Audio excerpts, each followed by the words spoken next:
আহ, আচ্ছা, আজকে আমরা ভার্বের পার্ট 4 নিয়ে আলোচনা করব। তো পার্ট 3তে আমরা সিম্পল ইনফিনিটিভ জিনিসটা সম্পর্কে ডিটেলস শিখেছি। তো ভার্বের আপনার মোটামুটি 5-6টা লেকচার হবে, আমি আগেই বলছিলাম।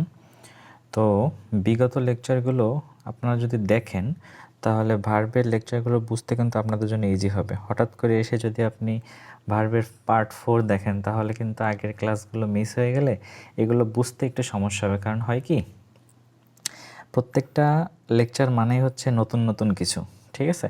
তো আগের লেকচারগুলো মিস হলে কিন্তু পরবর্তী লেকচার বুঝতে আসলে ঝামেলা হয়ে যায়। যার জন্য বিগত লেকচারগুলো দেখলে আপনাদের জন্যই সুবিধা হবে, নট ফর মাইন।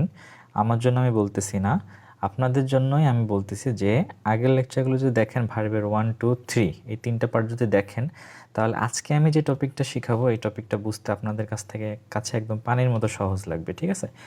তো একটু কষ্ট হলেও ভার্ব সম্পর্কে মোটামুটি কম্পিটিটিভ এক্সামের ফুল প্রিপারেশান নিতে গেলে আপনাদের কিন্তু বিগত লেকচারগুলো মাস্ট দেখা উচিত বলে আমি মনে করি। ওকে, সো আজকে যে আমরা টপিকটা শিখবো সেই টপিকটার নাম হচ্ছে বেয়ার ইনফিনিটিভ। বেয়ার ইনফিনিটিভ এর ব্যবহার কি এবং এটা কোথায় বসে, কিভাবে বসে, কি রূপে বসে এবং এইখান থেকে কি ধরনের কোশ্চেন সাধারণত হয়, এই সম্পর্কে ওভারঅল নলেজ আমি আপনাদের দিয়ে দেবো। আজকে লেকচারটা বেশি বড় হবে না, বাট অনেক ইম্পর্ট্যান্ট, অনেক অনেক ইম্পর্ট্যান্ট এবং এখান থেকে প্রশ্ন হয়, ঠিক আছে? সো আমরা আসলে প্রশ্ন হয় আন্দাজে উত্তর দিই, বিষয়টা এমন, কিন্তু আমরা যদি জেনে উত্তর দিই এটা কিন্তু 100% কারেক্ট করা সম্ভব। ওকে, তো আমি সরাসরি লেকচারে চলে যাচ্ছি। বেয়ার ইনফিনিটিভ পারতে গেলে আপনাকে, আমি এর আগে যে ভার্বের পার্ট 3তে আমি সিম্পল ইনফিনিটিভ দেখাইছি। সিম্পল ইনফিনিটিভে 2 প্লাস ভার্বের প্রেজেন্ট ফর্ম থাকে, বাট বেয়ার ইনফিনিটিভ মানেই 2টা থাকবে না, ঠিক আছে? ভার্বের প্রেজেন্ট ফর্ম ঠিকই থাকবে কিন্তু 2টা থাকবে না। ওকে, আমি দেখাই দিচ্ছি। যেসব কোনো ভার্বের আগে টু উজ্জ থাকে,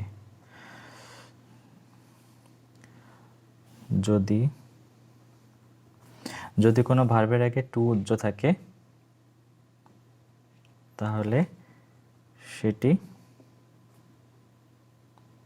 বেয়ার ইনফিনিটিভ।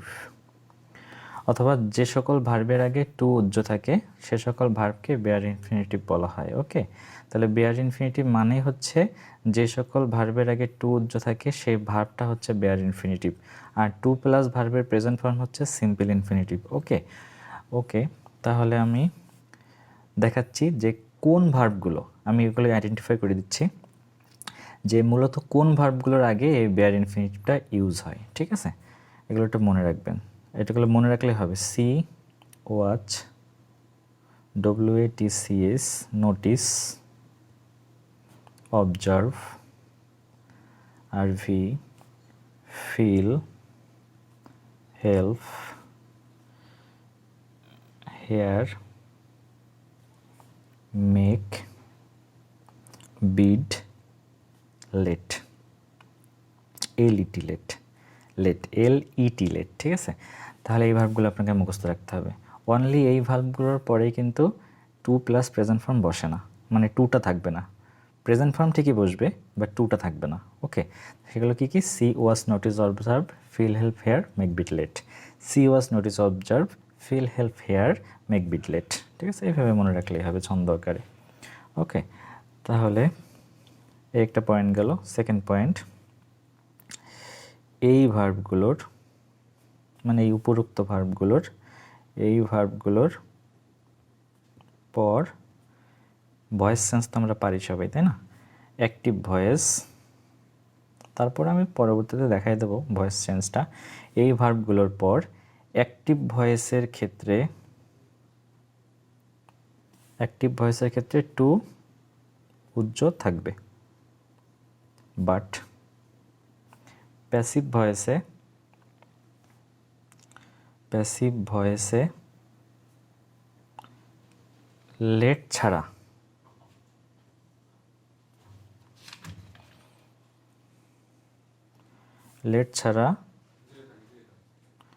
অন্য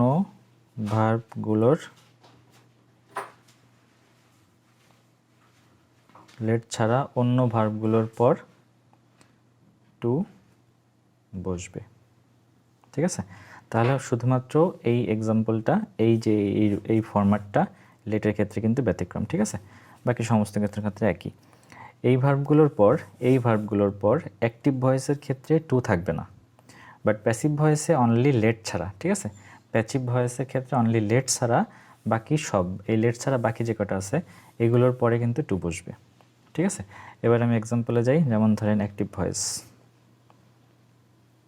যেমন আই স হিম, মনে করেন অপশানে আছে গো অথবা টু গো অথবা গোয়িং।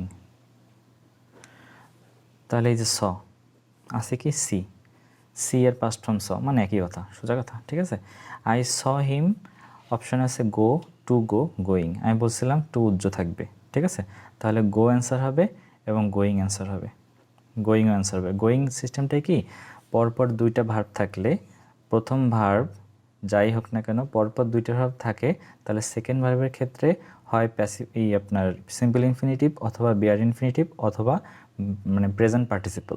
গোয়িং হচ্ছে কিন্তু প্রেজেন্ট পার্টিসিপল, পিপি সংক্ষেপে লিখলাম। গোয়িং কিন্তু প্রেজেন্ট পার্টিসিপল, কারণ গো হচ্ছে প্রেজেন্ট ফর্ম, গোয়িং হচ্ছে প্রেজেন্ট পার্টিসিপল। ঠিক আছে, মানে ভার্বের present form plus ING, V1 plus ING, এটাকে কিন্তু পার্টিসিপল বলে। ওকে, প্রেজেন্ট পার্টিসিপল বলে, এই হচ্ছে ব্যাপার। তাহলে এই ধরনের রুলস হচ্ছে পার্টিসিপলের ক্ষেত্রে এবং এই কটার সিস্টেমের ক্ষেত্রে মানে বেয়ার ইনফিনিটিভ আকারে বসে। তাহলে আই স হিম বেয়ার ইনফিনিটিভে বসবে, টু বাদ যাবে, আই স হিম গো অথবা পার্টিসিপল বসবে। ঠিক আছে, আই স হিম গোয়িং। আরেকটা এক্সাম্পল দেখাচ্ছি, যেমন ধরেন হি ওয়াজ সিন টু গো অথবা শুধু গো অথবা গোয়িং। ওকে, এটা ক্ষেত্রে তাহলে আপনারাই বলেন এটার অ্যান্সার কী হবে। হি ওয়াজ সিন, এই যে সিন সি আছে, তাহলে হি was seen. Okay, to go কিন্তু হবে না, কারণ এটা ইনফিনিটিভ, বেয়ার ইনফিনিটিভ, এটা কারেক্ট, এবং পার্টিসিপল এটাও কারেক্ট। ওকে, এরপরে আসি আমরা, he made me to do অথবা do the work. He made me, এই যে মেড, মেক, এই যে মেড। ঠিক আছে, তাহলে ইনফিনিটিভ হওয়ার সুযোগ নাই, do correct answer. Okay, I was made to do অথবা ডু দ্য ওয়ার্ক। দেখেন, হি made me do the work, I was made, তাহলে এটা কিন্তু অ্যাক্টিভ ভয়েসে ছিল, দেখছেন, এটা কিন্তু প্যাসিভ ভয়েসে আছে। আই ওয়াজ মেড, তাহলে এটা এখানে কিন্তু বেয়ার ইনফিনিটিভ হবে না, বুঝছেন পার্থক্যটা এখানে। এখানে কিন্তু এইটা ভুল, এইটা কারেক্ট, কারণ এটা প্যাসিভ ভয়েসে আছে। আমি আগেই বলছিলাম প্যাসিভ ভয়েসের ক্ষেত্রে এই যে রুলসটা, ঠিক আছে, এটা কিন্তু এই রুলসের আওতায়। এরপরে আমরা একটা লেটের নিয়ম দেখি। I was late to use his bike. এটার ক্ষেত্রে কী হবে, আই ওয়াজ লেট ইউজ হবে নাকি টু ইউজ হিজ বাইক হবে। এখানে বলছিলাম যে প্যাসিভ ভয়েসে লেট ছাড়া অন্য ভার্বের পরে টু বসে, কিন্তু I was late to use his bike এটা কিন্তু প্যাসিভ ভয়েসে না, এটা কিন্তু অ্যাক্টিভ ভয়েসে আছে। যেহেতু এটা অ্যাক্টিভ ভয়েসে আছে, তাহলে লেটের ক্ষেত্রে ব্যতিক্রমটা হবে, প্যাসিভ ভয়েসে লেটের ক্ষেত্রে টু বসবে।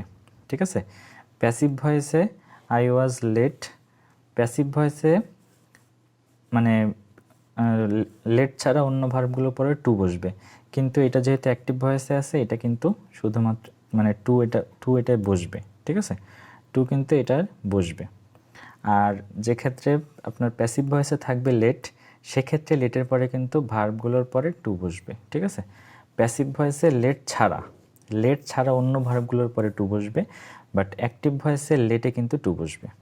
বোঝা গেছে বিষয়টা? এরপর আরও কিছু এক্সাম্পল দেখি, যেমন ওই যে পার্টিসিপলের কথা যেটা বলছিলাম সেটা কিছু এক্সাম্পল দেখাই। যেমন আই হার্ড হার সে, অথবা টু সে, অথবা saying. Okay, I hard her say, to say, অথবা সেইং। তাহলে এই যে হার, হেয়ার, এই যে হেয়ার আছে, ঠিক আছে?